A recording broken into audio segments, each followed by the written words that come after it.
You are here for the final episode of season one. And so this is, honestly, it's crazy. I cannot believe we've already done this for a full year. It's awesome. It is crazy. We wanted to do something a little bit special. We've got so many incredible guests that we got to talk to this year. And so one thing we wanted to do is get a nice quick summary of some of our thoughts, some of our favorite moments, and some takeaways from the episodes that we had some of our wonderful guests on. And so we're just going to go through bit by bit and talk about some of our favorite pieces. And just a huge thank you to everybody who's been involved in this, everybody who wanted to be part of this, and all of the conversations we've gotten to have, and all of the wonderful connections that we have made through this. It has been truly an incredibly fun journey. Yeah, the connections have been just amazing.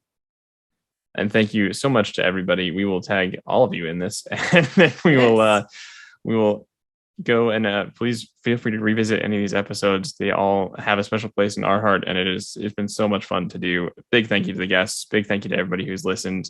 We cannot wait to join you in the second season. But for now, let us cover some of what we got to do this year.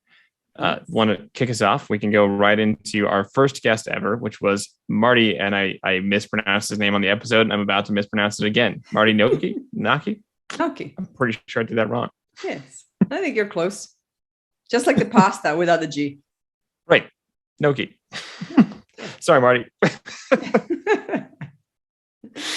Marty wanted to talk to us a little bit about amplifying human dignity. And so we talked about that in terms of his journey in life, where he was a priest, and he left the Catholic Church, started to find some of his own values and connections. And he has just an incredible life story, very fun to talk to. And he also talked about how life cycles of institutions, and how institutions tends to outlive their original purpose. And then they just became defending themselves more than whatever they were intended to do originally. Yeah, it was a great conversation with Marty.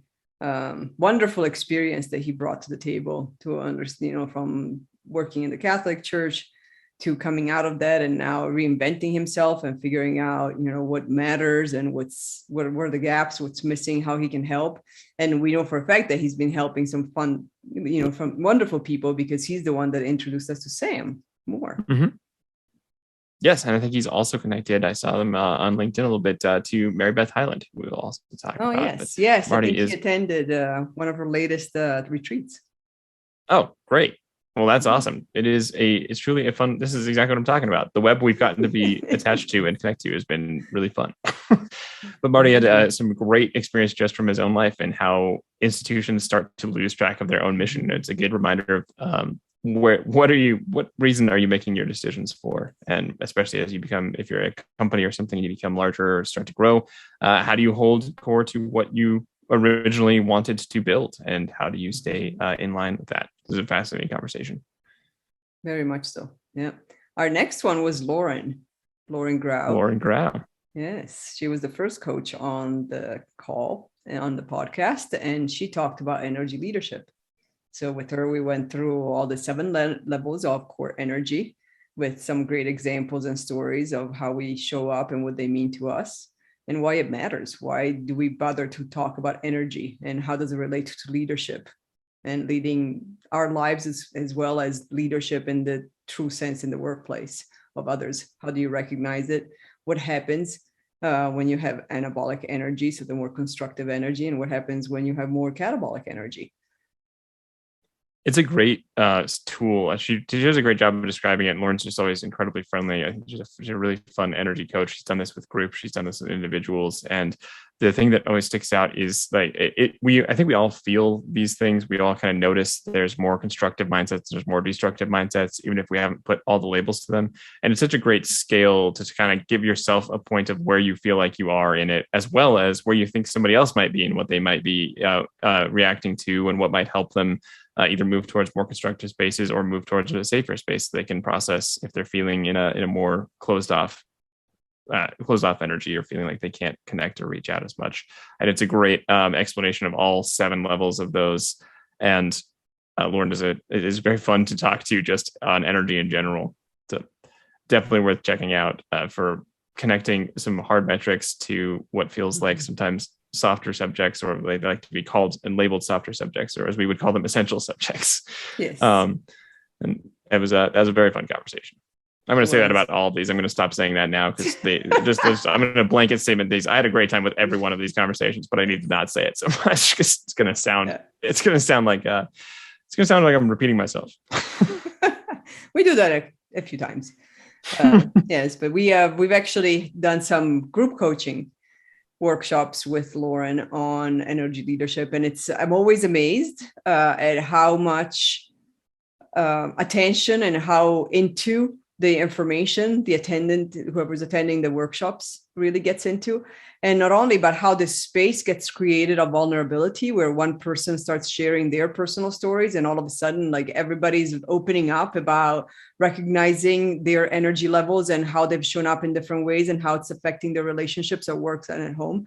So it's definitely a very powerful tool, and Lauren does a wonderful job at bringing it together for individuals and for groups. Definitely speaks to the importance of being able to label things, not because it puts it in a box, but because it gives you a jumping off point to go interact with others, interact with yourself. Yes, definitely.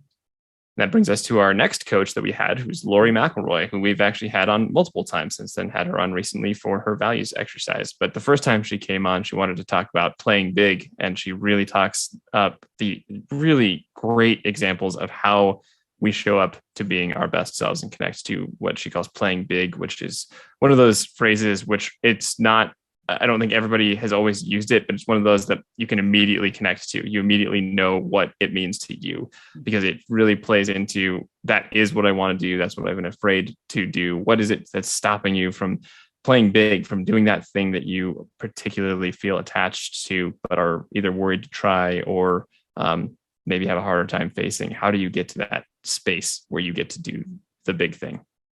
Yeah. And Lori's a great example of playing big. I don't know that Lori is capable of playing small, or if she has not in the time that I've known her. But she does a wonderful job at really describing, like, what's stopping us from doing that, and what do we gain when we do get to play big? Because we have one lifetime, at least one conscious one, and depending on whether we believe in reincarnation or not. Oh, and by the way, I want to come back as an elephant if we do reincarnate. Talk about playing big. Go in the literal sense. Yes, in the literal sense. But like time, we don't get our time back, and we don't, it's something that it's an asset that we lose. So why play small? Why not go in all out and see what happens?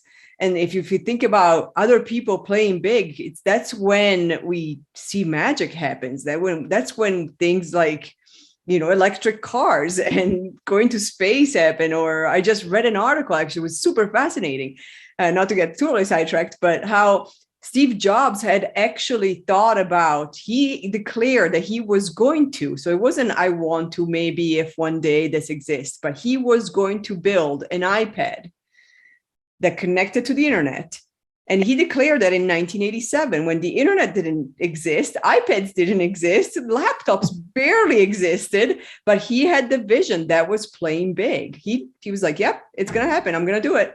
And he got, in his last keynote speech in 2010, he got to present the iPad.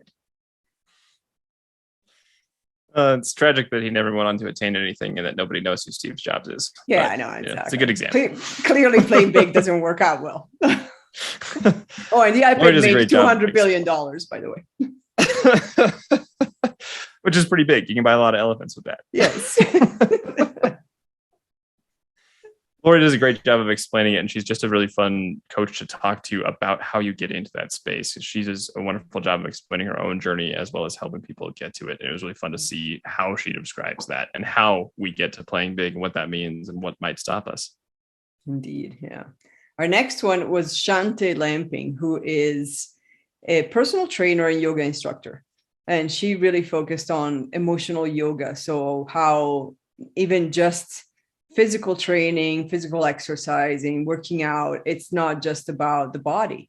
Everything is connected. So the real sense of holistic self, when you have, your mindset with your body, with your spiritual alignment, and how it all works together in one. And I really like the thing that always sticks out to me thinking about Shante. I've seen her post things online and on Instagram, and she the thing that always I'm always reminded of from our conversation is her absolute dedication to self-improvement. And she does this in such a wonderful, holistic way. And she describes it in the episode about asking yourself, well, what needs to be happening now? What really, I want to be more fit. Sure. Maybe I want to do, she does work as a personal trainer. She has a lot of people who want to be fit, who want to lose weight, but what needs to happen day to day to do that? There is some amount of building routine. There is some amount of building strength. There is some amount of challenging yourself, but there's also taking care of yourself and not injuring yourself and listening when your body says, I don't want to do the 500th push-up because my shoulder is going to pop right out of joint and but you had a commission for 3 weeks. She does a great job of explaining why it's important to listen to both those things as you pursue incredible self-improvement. And she's very articulate about how she goes into self-improvement. And it was fun talking to her before we even got to record it, and her dedication to that for herself and for everyone else it's really inspiring just to get to be a part of. And that's what I always think about with Shantae is the self-improvement portion and how much she can explain what needs to happen and how dedicated she is to doing that for herself and the people she works with. Wonderful conversation. So our next one was Dave Needham, and on Ojos, his own platform, on rethinking performance management so it doesn't suck, because we all hate it the way it's done right now. And ojos is from the Spanish word ojos for eyes. It's spelled the anglicized way. It's OHOS, but that comes to the idea of visibility in a 360 view. I mean, who should be a leader? Who do you trust? And getting some survey data that turns into hard data that turns into how do we actually guide people through more performance management, where it isn't some kind of hierarchy. You just get rated by your manager and it depends on basically your relationship with that manager. And, is that person should they be a manager? And he does a great job of identifying why we probably don't need our ridiculous hierarchy that we tend to stick to, and why that ends up being hard to manage and hard to actually get good outcomes especially when you scale that. I mean, it's hard in a team. If you have a small team and there's some form of hierarchy, it's going to become very apparent that there's some weird feeling of, somebody's, I don't know, looking down the chain. But at a higher organization, it can be harder to see those immediate impacts, but everything slows down for it. And he's very passionate about the subject, and it's fun to talk to him about the various ways in which he takes that on, both in his consulting roles and in the product that Ojos is. Indeed. And it's wonderful to see, like, he had a great example of a client who was going to promote somebody based on paper, based on just tenure or whatever, the standard ways of promoting people mostly is. And Dave convinced him to use the information and data from Ojos to find out, like, what do the people that are working with these people think? You have a whole team, you have multiple teams of people that are working with your potential promotion candidates. Ask the people who actually get to be managed by them who they would promote, and their result from the data was very different from the on paper choice that was being made. And it turned out to be that the on paper choice was way more toxic than the CEO even imagined it could possibly be once the decision was made to actually go with the data that Ojos provided. And the person that ended up being promoted was way more capable and made way more strides and improvements than anybody could have seen from the top. Because again, the view from the top is very different from the view from the bottom. If we are looking at a normal pyramid, which that's a whole other conversation because we don't believe in pyramids. We believe in constellations. That's exactly it. It comes down to that. The view is totally different. And that's why the term Ojos, as well as the way Dave talks about it, is getting that wider view, finding that perspective that's either from the side, from around, just getting that actual view that you don't have just from the chair that you're in. You can look down, but you won't know what's going on down there unless you actually you actually ask them. You actually have that transparency. Hence the constellations. You have a lot of interrelated pieces, and how do they help each other form something larger? Indeed. So that brings us to our next guest, which is Angela Hayroth. Angela, as all of these conversations up to this point are really fun. There's a lot of really good explanations of things that we kind of know about, but a lot of our guests do a great job of elaborating on these, giving a lot of language around them. What I really loved about Angela's conversation is she made me personally rethink the entire idea of gig work and fractional work. And she does a great job. She wanted to talk about blending that strategy a little bit. She's very passionate about talent life cycle, and blending. How many do you have? A lot of full-time people? Do you have people who are contractors? And taking some of the stigma away from the words like contractor, or making them feel like they're not part of the team. All of this work is just as valuable, and it's more valuable to the company to have the flexibility that the gig economy can offer, and that fractional and contractor and freelancers can offer. And she has a wonderful company where she orchestrates this and helps people define what you're going to need, how you're going to approach your talent, both from a hiring perspective, as well as how will this fit your overall company's goals. Yeah, one of my biggest takeaways from the many things that Angela provided on the podcast and then off the podcast through social media and her posts on LinkedIn is this concept of people experience instead of employee experience. Because most companies do have contractors, part-timers, full-timers, consultants, fractionals. And so when you're thinking about the group of people that is actually helping your company reach their goals and their outcomes, they're not just the employees, and using employee experience does exclude everybody else. So people experience, you then have, you're trying to figure out in this web of things, how does communication happen? How does onboarding happen? How does learning and development happen? From the point of view of every side person and people and group of people that maybe have a different experience. Maybe you don't want contractors to have, all the access that employees do because of privacy and security reasons. That's fine. Nobody's asking for that. However, it is good to be recognized as part of creating whatever is being created. Because, let's be honest, without the contractors, you wouldn't be able to create it. Without the consultants, it wouldn't be created. So everybody is just uniquely important in their role. And how do you connect all those roles and always think about all the roles, possible roles that you need. Yeah, that's perfect. So after Angela, we got to talk to Uma Gopal Das, who's now one of our closest friends, actually, on making DEI work, diversity, equity, and inclusion work. And she's quite the expert in that. Yeah, she has worked all over the world. She's got a wealth of experience in all kinds of industries that are very specific. So she's done stuff in gold mining. She's done stuff with big oil. She's traveled and worked all over the world, and she's worked in massive organizations and small organizations.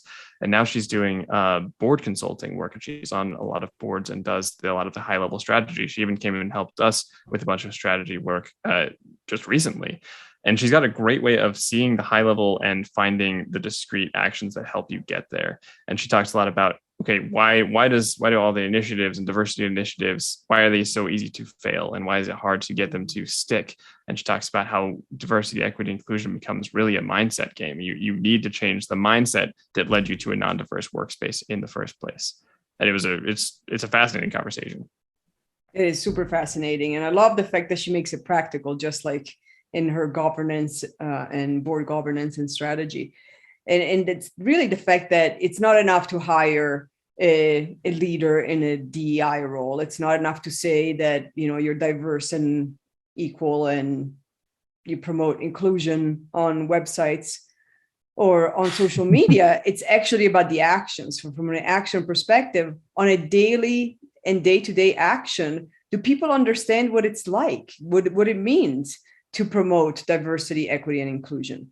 Do they, is a leadership full of, no offense, Alex, white men that are saying we promote diversity? And I'm like, so why is it that you're all stormtroopers? You all look like each other. Where's the diversity around you? You can't have diversity just in your words, and you can't have diversity just in your consultant levels or your business analyst level, or whatever your lower levels of the individual contributors are. If you actually believe in diversity, equity, inclusion, then it needs to be reflected in your board, in your leadership, in your executives, in the way you speak to people. in evaluating just as many women candidates as you do male candidates, just as many color candidates as you do white candidates. Like, it can't just be this very selective, well, yeah, we believe in it, and there's nothing to show for it.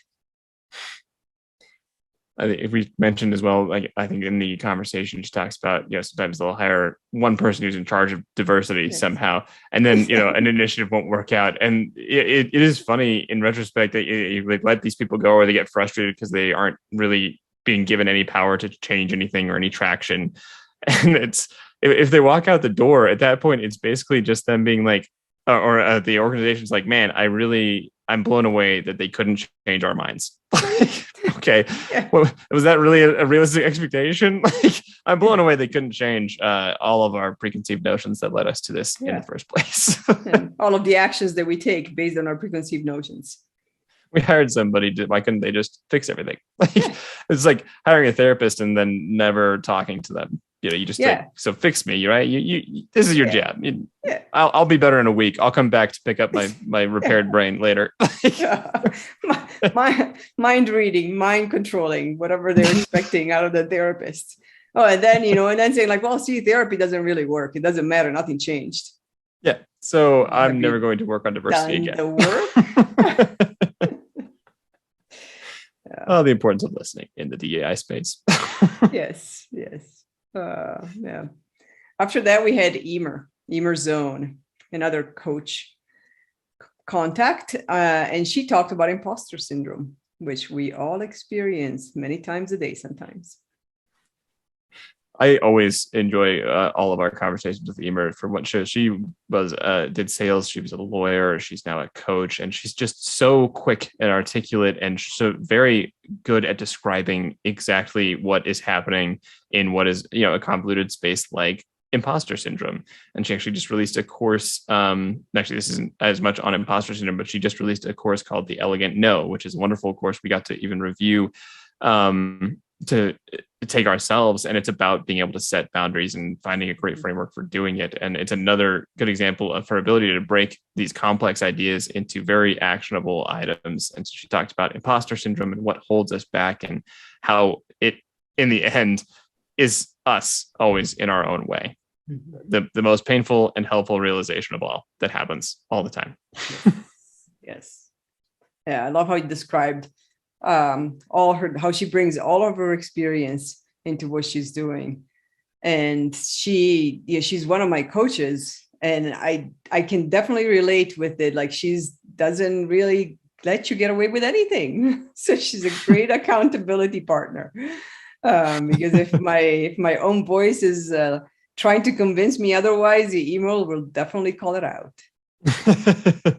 That brings us to our next guest, who was Gail Montgomery, who we've worked with on many occasions. Gail's a good friend, and she wanted to talk about connecting and creating great teams. And Gail comes from an improv background. She's really good at the overall getting people to work together on that almost subconscious level where you get those interactions. And improv is so much about that group connection. And she does a great job of breaking that into ways you bring that to a team, how you make a team that works well together.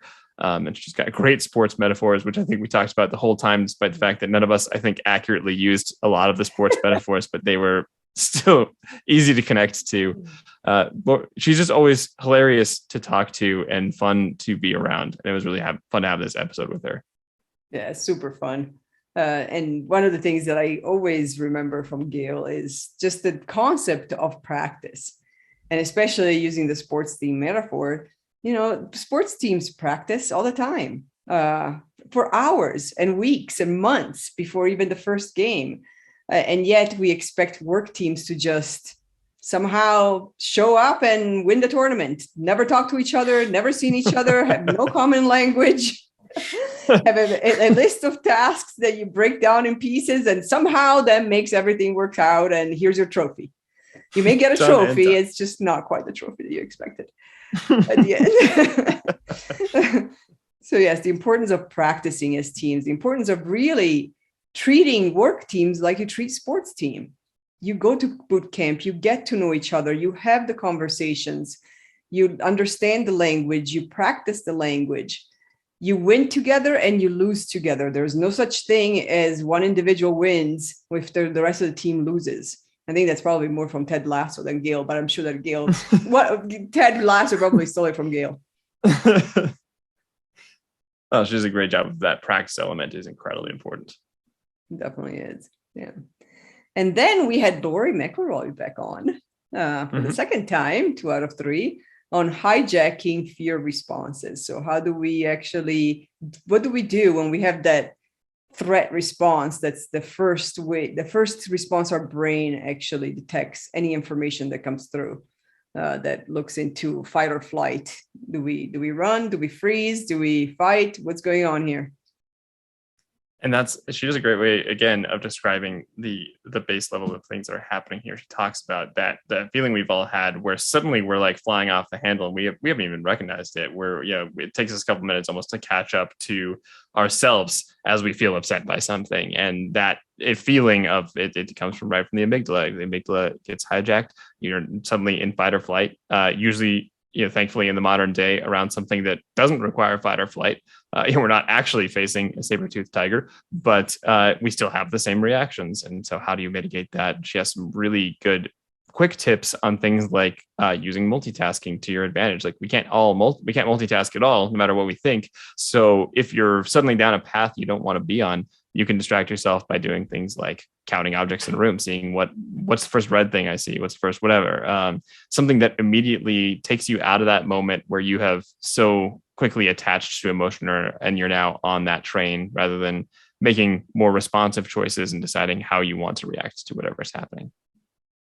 Yeah, I love the conversation with Lori because we always, the pausing. She talks about the pausing and how it's important. And yes, we are going to have the fight or flight response. We just don't need to actually do anything about it unless we are running away from something, from a danger. We can choose. Yeah. And that brings us to our next coach guest, Steve Evers. So Steve Evers runs Healthy Outdoors, which is a coaching service where you get to do outdoor retreats in Moab, which is where he lives. And so it's obviously an absolutely beautiful place to do a retreat and to be able to connect more with nature. And Steve does just a phenomenal job of talking about what nature has meant to him in his life, and then connecting to that to how this helps all of us.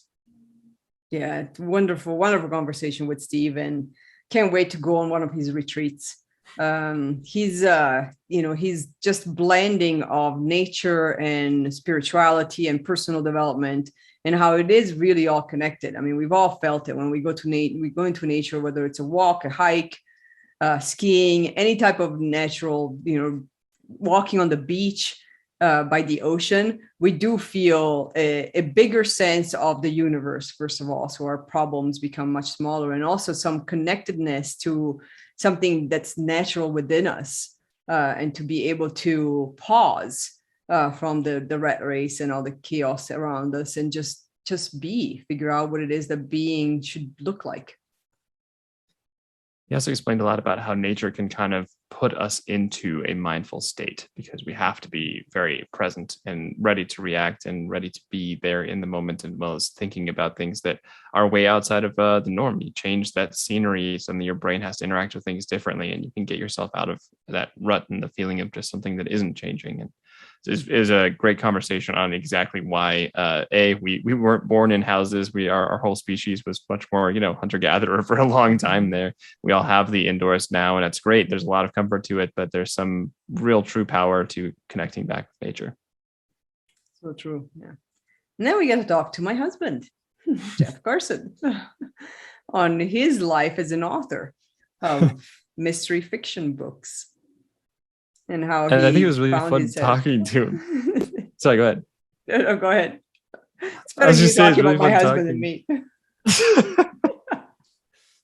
I thought it was fun talking to. We think of authors as like Walden Pond, right now going off into like nowhere and writing alone, or and then coming back with a masterpiece. And he talked about the power of using collaboration. Mm-hmm. And Christina, you've been, I think, a key collaborator, one of the first ones every time when there's a draft, when there's something to read, when there's a plot hole, when there's something he wants to talk through, and the power of doing something that we kind of societally feel is this weird isolated career where it can totally take off in a more collaborative sense.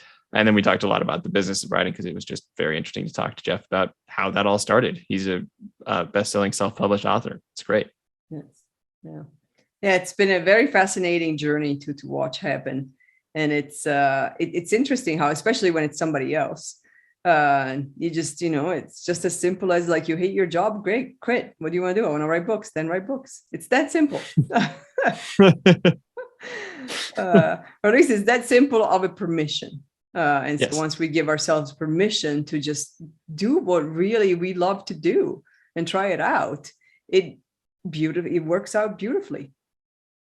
And I liked that Jeff was very honest about just like some of the pressure that immediately created. He's like, okay, I just quit this. I have to write this book now. And I'm wanting to write that. And then the difficulties of it's a creative space. You're putting your life into this work, and it feels hard to have criticisms of that or feel like it might not be as good as you want it to be. It really talks about going through those initial struggles and going through building the large library of books that he's now written. It's a cool journey to watch, and he's very honest about it. It doesn't come across with trying to say it was all sunshine and rainbows the whole time. No. It's very real. Yeah, and that's what I mean. Like, by easy is the taking the permission to follow the dream. It's easier than we think it is. What happens after that, it's really hard. Once you've actually decided that you have permission to do it, it's extremely hard. And 14 books in, I think we're on the 15th now. It doesn't really get easier. We should create a different 12-step process where the first step is admitting you have a dream. Yes, I have a dream. I give myself permission to follow it. And now what do I do? We'll write up the 12. We'll create an infographic or something on that. The 12 steps of having a dream. Yes.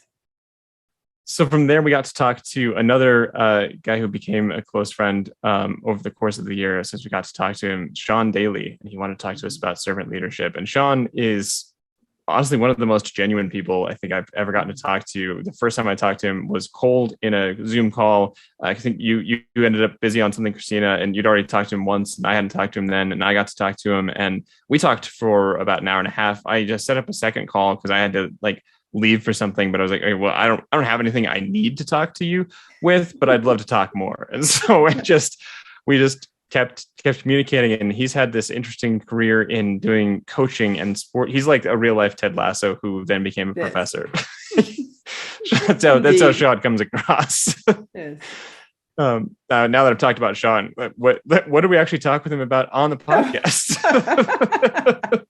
Well, we did talk about his journey quite a bit, and how he learned about servant leadership and what it actually means. And one of the biggest lessons was how being a servant leader means taking care of others and making the best out of creating situations where others can flourish and grow and find their best selves, rather than the command and control of whatever the opposite that is. Even if it's if you can't make it in the first season, you're off the team. I'm like, that's not servant leadership. Servant leadership is believing in someone so much that you bet on their future success, and you bet on making that future success possible. And it's really that, I read a quote recently that I loved from Dame Ramsey that said, the only type of real leadership is servant leadership. Everything else, you're just the boss.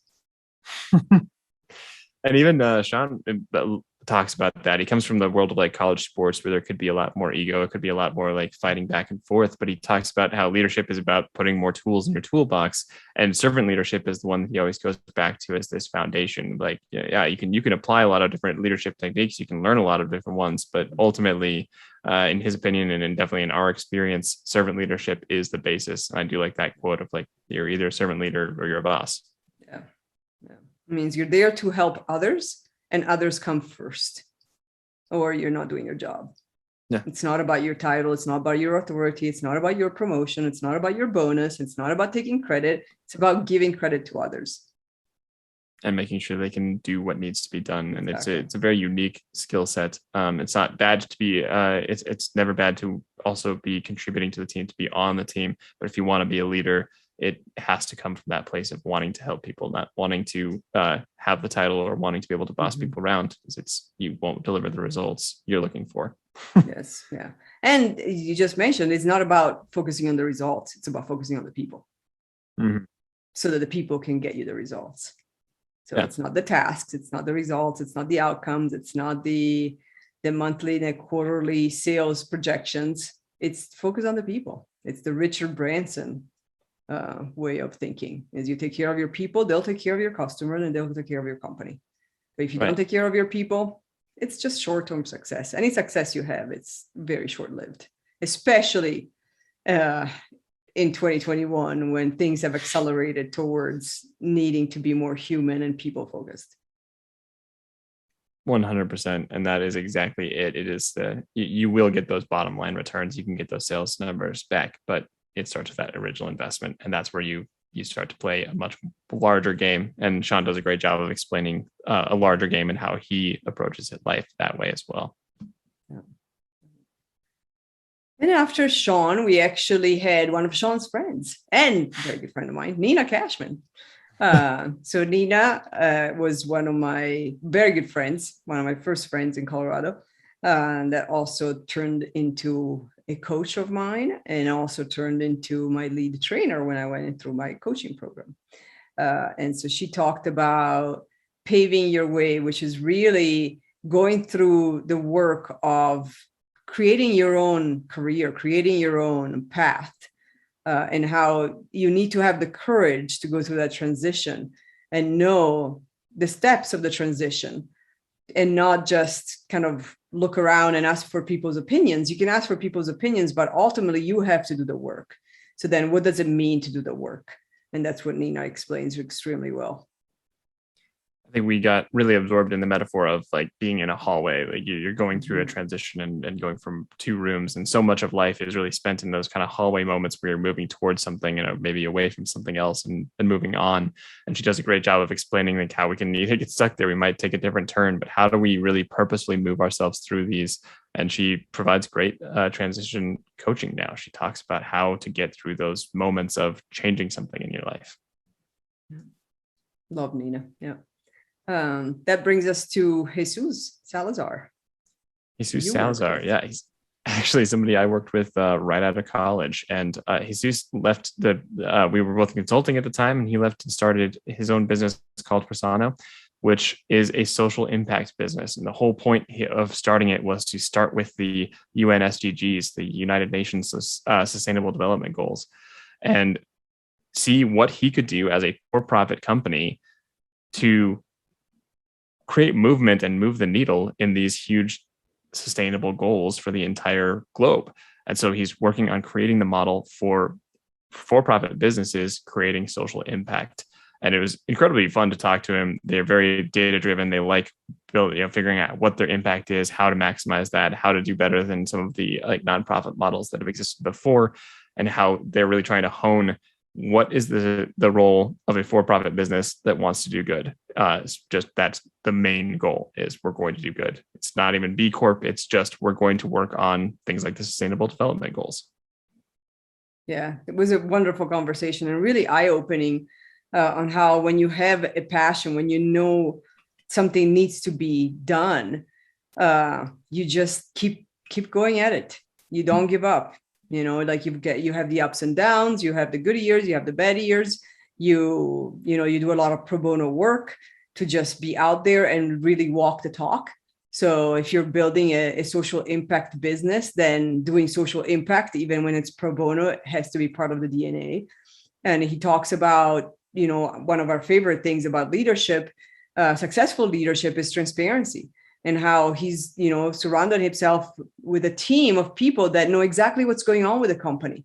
There are no secrets. He is very open as a CEO about what's going on financially, what's going on project-wise, what's happening with the company. And that has created this ecosystem of the true constellation where every stars comes to shine together in the moments that the company is struggling.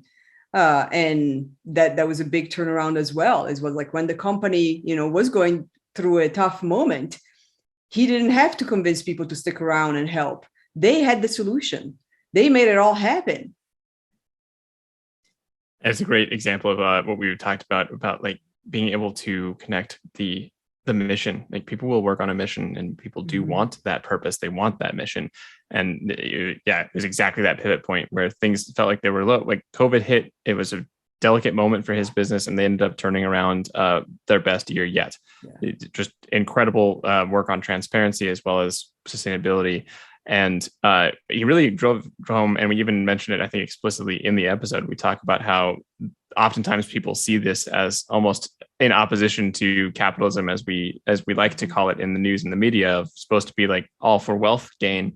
But this is just a different way of voting as a consumer. This is still very much free market, very much capitalism. It just has other goals because it's seen as important enough that it's not, the money will still come. You still want to build the business. You still want to have everybody have jobs, pay for their lives. You're just basically, I think he called it voting with your dollar differently. You're choosing how you want to make an impact. And that was, I think, a fun aspect of it too. That very much so. Yeah. And then we get to talk to Tony Gamble. He was our first LinkedIn connection. Marty was LinkedIn connection on our podcast. And we talked about practicing self-leadership, and especially his new book that came out right around when the podcast came out in May, on getting it right when it matters most, which is all about self-leadership. If we can't lead ourselves first, we definitely cannot lead others. And so he came up with a whole model for it, the SOAR model, to SOAR, to go have some self-reflection and get back into a full cycle of self-leadership. Mm-hmm. And I think that was a wonderful topic because it's something we talk about in like personal development and in coaching. You have to kind of sort out a lot of your own motivations and how you interact best if you want to be able to deliver that for other people. And it's a great framework for building that for yourself. And it's a really good underline for how important it is to do self-leadership first, and how that becomes the leadership that you want it to be. Anyway, you want to be a leader. You want to do these, you want to help the team move forward. You want to be spearheading and pushing for something new. It starts from within, and he's got a great framework for explaining it. And he has a whole book on it. It's what is the book called? It's called Self-Leadership: Getting It Right When It Matters Most. Is it? Yes. Yeah. Getting It Right When It Matters Most. I don't remember the bottom line, right, whatever that's called. Getting It Right When It Matters Most. I think The Guide to Self-Leadership. Yes, something similar, yeah. But it's Getting It Right When It Matters Most by Tony Gamble. And then we welcomed Rebecca and Trent, which were your contacts and really other friends. People I had worked with. So I've come from a very varied background on a number of things, but this was probably one of my most out there and fun jobs to do, which was the Interactive Theater Project, which I worked for in college, which we did social justice theater, and Rebecca and Trent ran that. And they are great facilitators for interactive conversations on social justice topics. And so we talk about how important it is to practice all of these very difficult conversations. We dealt with things like race and gender issues, and anything that you can think of that is a difficult conversation that has a huge impact if you can do it right, and a huge impact if you do it wrong, just not the one you want.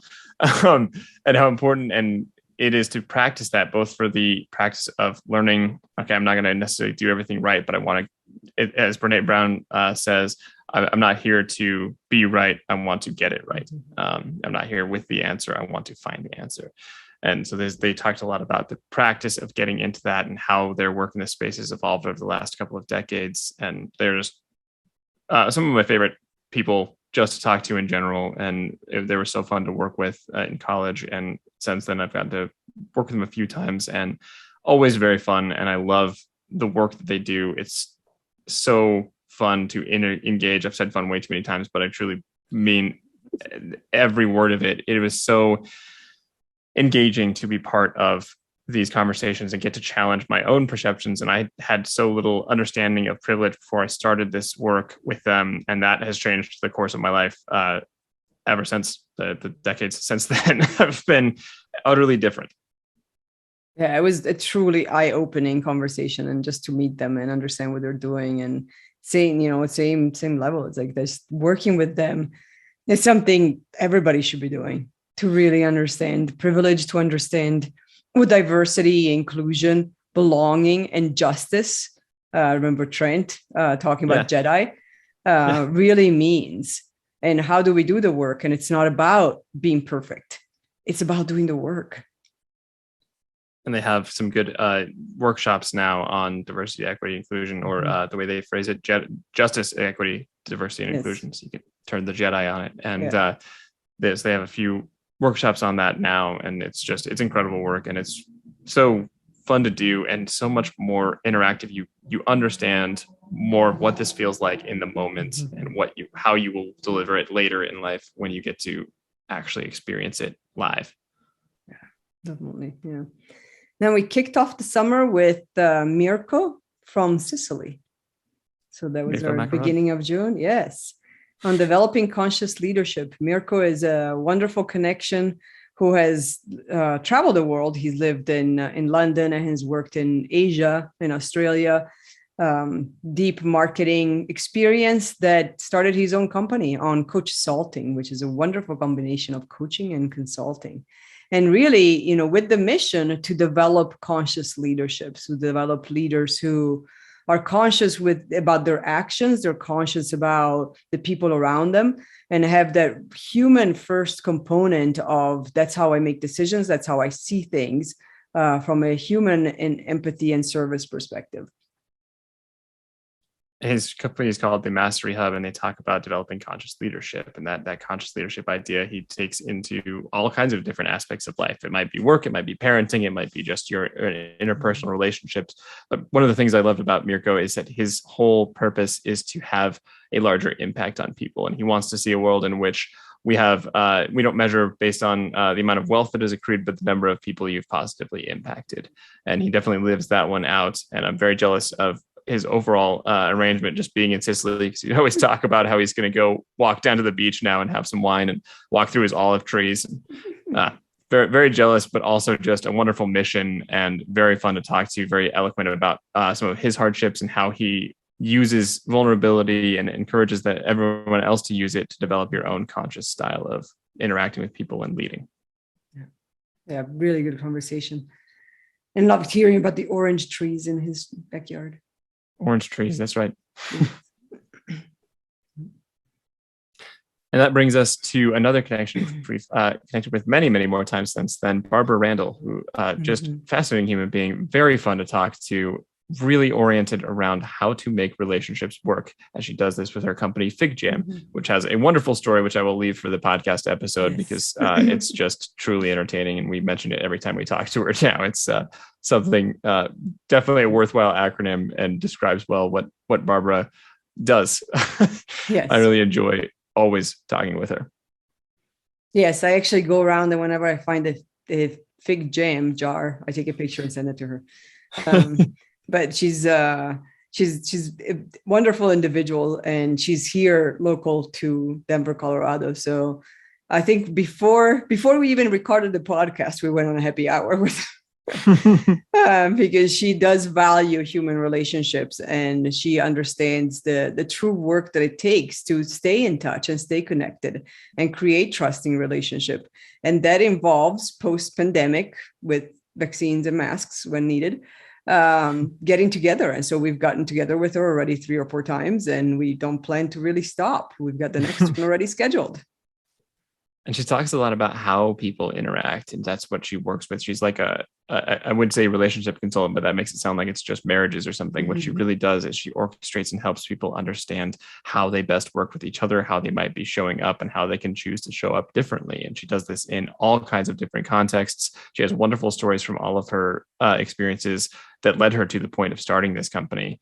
And I'm pretty jealous of the work she gets to do. Honestly, it sounds very fun just to get in there and really talk with people, really get to the core of like, how can we better interact both either within a company, I think she's done like HOA boards and stuff. She's done lots of different work in lots of different areas because everything comes down to human relationships. And she's really got a great way of describing how to improve those and how to work well with yourself and with others.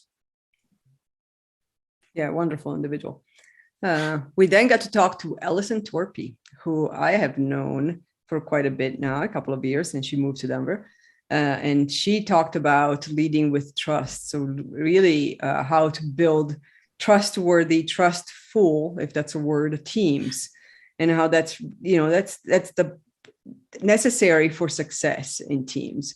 And what does it mean to lead with trust, to be that type of leader that starts with, I need to create trust in the situation.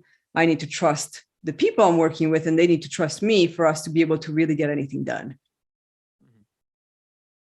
She does a great job of describing the ways that she does that too, like with new people, with people she's already worked with how, when she's a leader at a big consulting company, it's not an easy task. There's always changing teams. There's always changing priorities. Everything's moving very fast. And she talks about how important it is to have that baseline foundation of trust, and the ways that she keeps that going over time, as well as initiates that when you have new people coming in. It was a very interesting conversation and something very near and dear to what we talk about, just having the trust to be a great foundation for any team, any project, anything you want to accomplish. Wonderful contact and connection. And I'm sure we'll be having happy hour with her sometime soon as well. Yeah. We then continue. We may split this episode into two episodes at this point, but if so, this might be where we trail off and come back in the next one. But first, thank you so much to all the guests up to this point. I'm just going to record this piece just so that we have it. Yeah. Thank you so much for the guests up to this point. We have so many more to cover. We can't wait to get back into it. Yes. Thank you so much.